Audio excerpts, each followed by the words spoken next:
அதல்ல அமைச்சர் சுமந்திரரே, அப்படி என் வாயால் மகாராஜா ஜனகரிடத்தில் என் அதிகார தோரணையை காட்டுவது அழகல்ல. நான் பிள்ளையை பெற்றவன், அவர் பெண்ணை பெற்றதற்காக மிரட்டுவதா?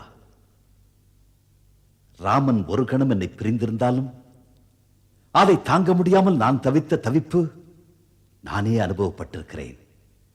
பாவம் ஜனகர் தான் பெற்ற செல்வங்களை புகுந்த வீடு அனுப்பி வைக்கப் போகிறார். தன் மரணத்தை கூட தலை தாழ்த்தாது ஏற்றுக்கொள்ள துணிந்தவரும் தன் மகளை பிரிந்திருப்பது என்பது மிக கடினமானது. அரசே, உங்கள் இதய நிலை எங்களுக்கும் புரிகின்றது. இருந்தாலும் உங்கள் கரங்களால் கன்னிகாதானம் செய்த பிறகு மகள் மருமகளாகிறாள். இனிமேல் அவர்களுக்கு அதுதான் வீடு. ஞானப்பழமாகிய தங்களுக்கு இதற்கு மேல் சொல்ல வேண்டிய அவசியமில்லை.